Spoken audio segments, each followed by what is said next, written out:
अहले सियासत की सियासत देखिए, शेख से मस्जिद गई, पंडित से बुतखाना गया। कोरोना काल में जिंदगी की रफ्तार पर ब्रेक लगा हुआ था, मगर सियासत उसी रफ्तार से सरपट दौड़ रही थी। हेमाराम चौधरी ने राजस्थान के ठहरे हुए सियासत में भले ही इस्तीफा देकर हंगामा मचा दिया हो, मगर अंदर खाने सियासत में हलचल पहले से मची हुई थी।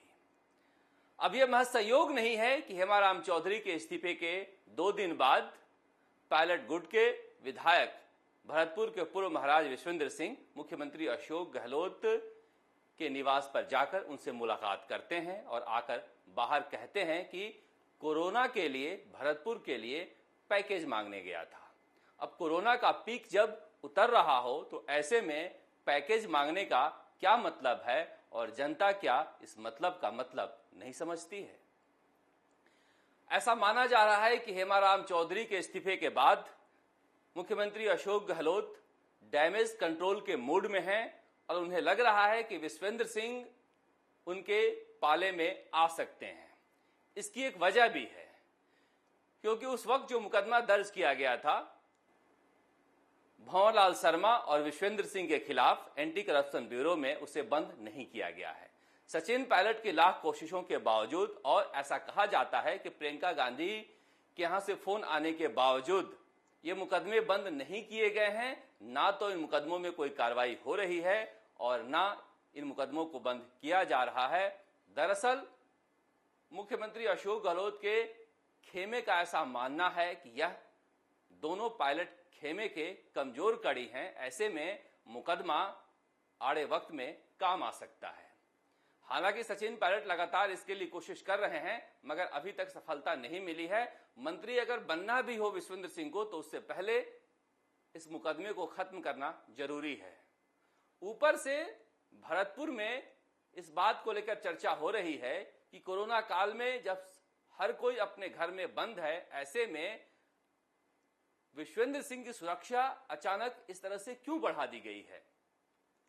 भरतपुर के हमारे संवाददाता सुरेश फौजदार ने वहां के एसपी देवेंद्र बिश्नोई से बातचीत की और उन्होंने कहा कि हां, हमने सुरक्षा बढ़ाई है और जरूरत पड़ेगी तो और सुरक्षा बढ़ाई जाएगी। ऐसा क्या चल रहा है कि विश्वेंद्र सिंह की सुरक्षा बढ़ाई जा रही है। अचानक से उनके सोशल मीडिया अकाउंट को बंद किए जाने पर भी सवाल उठ रहे हैं।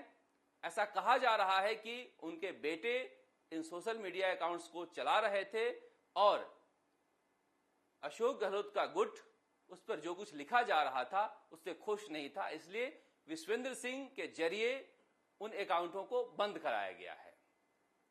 इसका मतलब कि ऐसा नहीं है कि पायलट गुट कोरोना काल में इस्तीफा देकर कोई राजनीति कर रहा है और मुख्यमंत्री अशोक गहलोत का गुट हाथ पर हाथ धरे बैठा है। दोनों तरफ से अंदर खाने चालें चली जा रही है और ऐसा माना जा रहा है कि जैसे ही कोरोना के मामले कम होंगे, एक बार फिर से दोनों गुट अपनी तरफ से जो कुछ करना है या कहना है कांग्रेस आलाकमान के दरबार में जाकर कहेगा। इसके लिए दोनों तरफ से तैयारियां की जा रही है।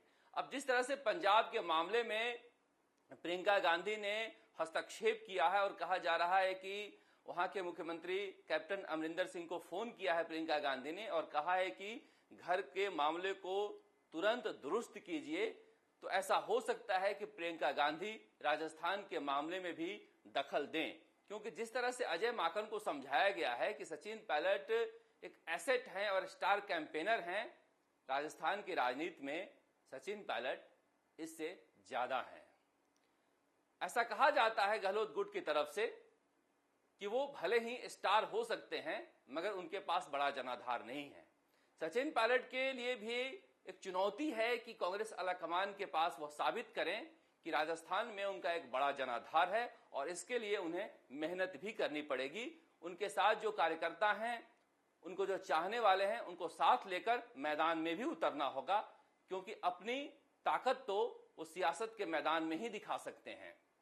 इसीलिए कहा जा रहा है कि भले ही कोरोना काल में ऐसा कहा जा रहा है कि इस वक्त राजनीति ठीक नहीं है, मगर राजनीति कभी राजस्थान की रुकी हुई नहीं थी। यह वैसे ही बदस्तूर जारी थी, बस कोरोना के मामलों ने उसे ढक दिया था। हेमाराम चौधरी के इस्तीफे के मामले में भी प्रदेश अध्यक्ष गोविंद सिंह डोटासरा ने सफाई दी है और कहा है कि वो हमारे वरिष्ठ नेता हैं, उनकी कोई नाराजगी है तो उसे दूर की जाएगी, घर का मामला है, घर में सुलझा लिया जाएगा। राजस्थान तक की उस खबर पर भी डोटासरा ने मुहर लगाई है जिसमें हमने बताया था कि कलेक्टर ने उनका फोन नहीं उठाया था, जिससे आहत होकर उन्होंने इस्तीफा दिया था। उस मामले में कलेक्टर की तरफ से गोविंद सिंह डोटासरा ने सफाई दी है कि तूफान आने की वजह से कलेक्टर साहब व्यस्त थे, इसलिए हेमाराम चौधरी का फोन नहीं उठा पाए थे। दूसरी तरफ वेद प्रकाश सोलंकी के मामले में डोटासरा ने कहा है कि कार्यकर्ताओं का सम्मान रखा जाएगा, मगर सार्वजनिक मंच पर नेता इस तरह की बातें नहीं करें। सवाल उठता है कि क्या कलेक्टर साहब दोबारा पलटकर फोन नहीं कर सकते थे?